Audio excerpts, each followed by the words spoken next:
Phil. Welcome to Pretty Good Cooking. Pretty good. Tonight on our YouTube channel dedicated to Instant Pot cooking, I'm gonna teach you how to make ribs. In a recipe I'm calling Don't At Me Ribs. That's right, this is anathema.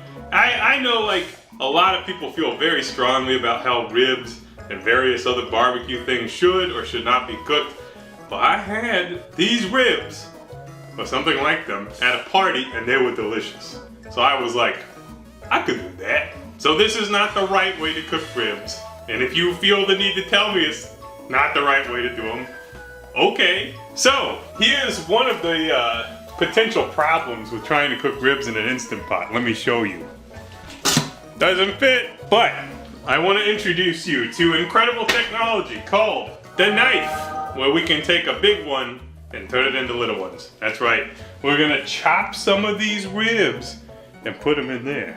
Pretty crazy, pretty crazy. My favorite thing about these ribs, as they were marketed, is that Kroger said that they are ribs! And these are spare ribs, which means it's the full rack, as opposed to back ribs or baby back ribs. And in my opinion, the spare ribs are the real ribs. Not that there's anything wrong with the other types, but these are my favorite.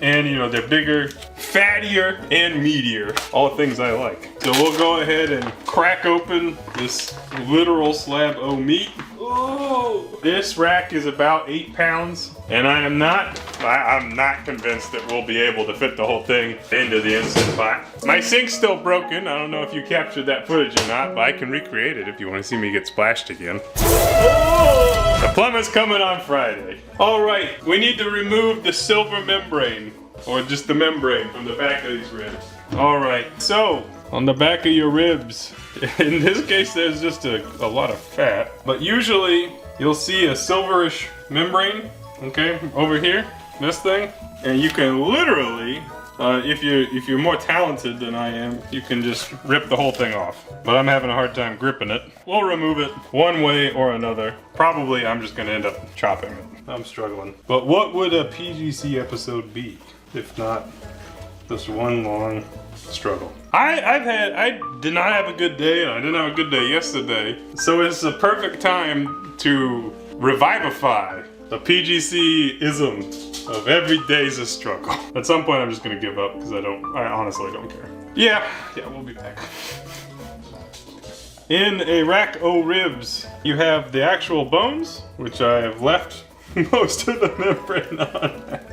Just to trigger all of you. And then you have a top section, which is often referred to as the rib tips. So in order to actually break this down, we're gonna run our knife in between the sections with the goal of separating. And this, you'll have to do it a little bit by feel. So I'm cutting, I cut it this way. You could cut it however you like, but we're gonna set that aside for now. We will eventually cook that. But the reason I'm trimming that is that I need these to be shorter ribs in order to actually get them in the freaking Instant Pot. And if I had had a bigger brain in my life, I would have made the rub for these ribs sooner, but I did not do that. So let's go ahead and do that now. And I didn't do the best job cutting that piece.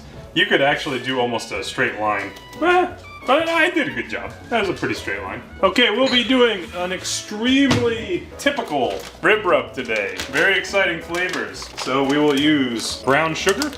Happens to be dark brown, but you could use whatever. There's quite a bit of that. And we're gonna add to that some paprika.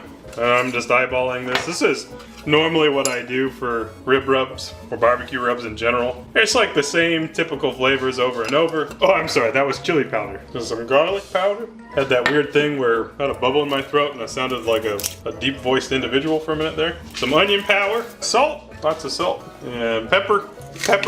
This is not hot pepper. And then my secret ingredient today is flat iron dark and smoky. And the reason that I'm using this is more for the smoke flavor than the actual spice itself. You can use liquid smoke in your Instant Pot if you so choose. I'm not a big fan of the flavor of liquid smoke. So through a combination of using these smoked chilies, plus we're gonna finish these on the grill, we should get some of that nice flavor. Okay, let's start rubbing. And of course, in an ideal world, which PGC never ever lives in an ideal world. You would rub these some time ago, give some time for the meat to absorb the flavors, but in our case, particularly because we are doing this in an expedited fashion and cooking it in an Instant Pot, just slap it on there. Also, I should have made more rub, but it's fine. Okay, good enough for today. Now, we need to get these ribs into the Instant Pot. So, what we will be doing is chopping up the rack before it's cooked. I know it's crazy, but essentially what we want to do, and if you want, you can do it like a couple ribs at a time. We're gonna take these, and in the Instant Pot, we have a rack set up, and we're gonna take the portions and set them in kind of like a circle around the pot. And depending on how long they are, you could do them upright, but we're basically just gonna pile them in there. So for some of the fatter ribs, I'm gonna try to cut them up just one at a time. And for when we get to the smaller ribs, we'll maybe do a couple bones together. I'm having a real dickens of a time cutting this. There's some cartilage that runs through this part of the ribs. Sometimes you can take that off when you cut it, but clearly I did not. So we'll go ahead and continue to pack them in as we go through the rack. I'll show you what that looks like when we're done breaking down these ribs. All right, so I've pretty much stacked the whole rack in there. I was not able to fit the extra tip portion. I'll do something else with that, don't worry. But we're totally filled up here. Looks great. Now, we are gonna use some apple cider vinegar, which I should have put in first, but I didn't. Oh well. And a little bit of water. And we'll go ahead and pressure cook them. Now, this will take a little bit of time. We are gonna do these ribs on high for 35 minutes. And it's going to take some time to build the pressure and some time to release, but there you go. This is part one. I think the reason why this works is a lot of people like ribs that are very tender. Some people like to say fall off the bone. Other people say they don't want them to fall off the bone. But one of the more conventional ways of cooking ribs, you got low and slow. There's the 3-2-1 method, which is like, what is it? Packed, unpacked, packed. I don't know. I've done it before, but I can't remember. Another way you can do them is you can cook them packed in foil with vinegar, and that seems to tenderize them very quickly. Some people say it compromises the taste. But pressure cooking them with some vinegar also is going to be a way of like breaking down that meat, and then we'll work on improving the exterior of that meat on the grill when we're done. And we'll have the option to sauce them or not sauce them. I think that barbecue is delicious in pretty much all its forms. For example, because this is much faster than cooking ribs for 6 hours. Because it's a faster cook, maybe sauce is more appropriate. I don't know. Here's footage of me drinking.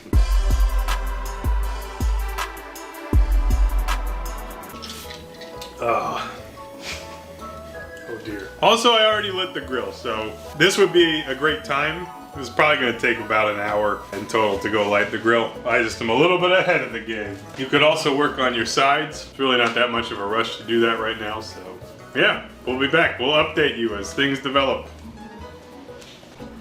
Alright, our total time has been around an hour. I've hit the vent setting. Let's see what's happened. My God, that's a lot of liquid. So they look awful, but I'm sure they'll taste fine. Look at, okay, so they're super tender. Just by pushing on them, that's super tender meat. So, very interesting. They do look like absolute garbage, but I'm convinced.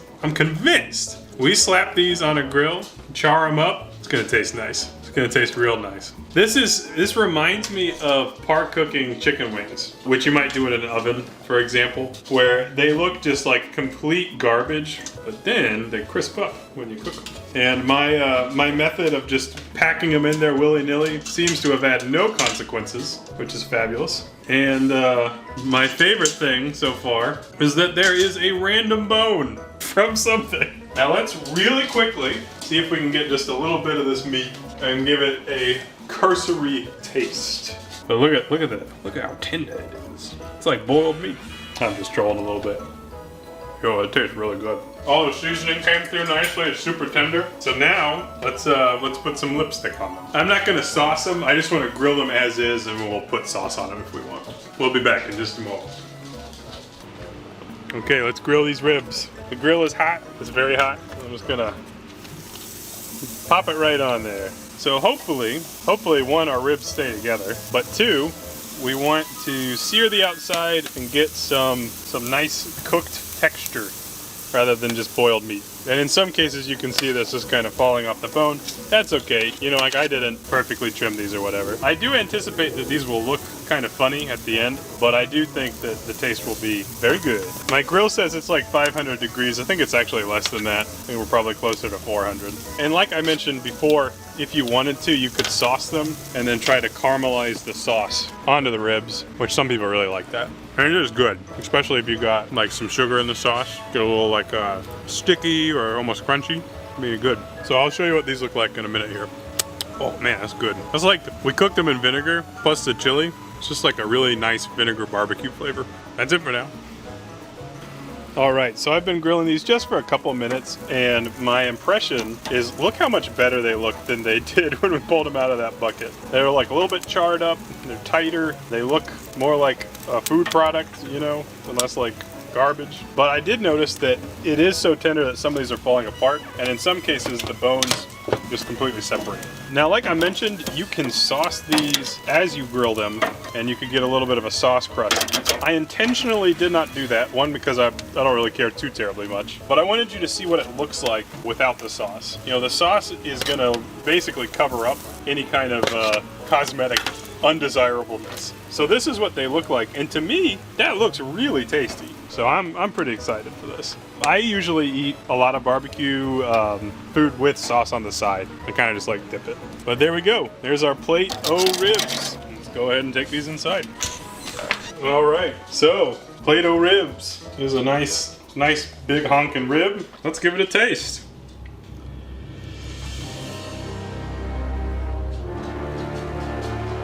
It's delicious. That is a really tasty rib, really tender. The addition of grilling it at the end, you know, gives it a little bit of a crispy outside. There's definitely a little bit of a vinegar taste, so if you don't like that, you know, maybe don't use vinegar. But these are super delicious. And it's not like they're completely falling apart. The texture's great. This was probably the easiest way I've ever made ribs. And you know, it's not the most aesthetically pleasing, but I will definitely do this again. I mean, that took us, you know, an hour and a half of cook time, and we weren't doing anything through most of that time. So that's an absolute win in my book. But yeah, we're gonna have these with mac and cheese and pickles. So I hope you enjoyed this recipe. Hopefully it's useful to somebody. And yeah, don't at me. I don't care that you think this is wrong, because this is very, very tasty. And that's how you do it. See you next time on this show.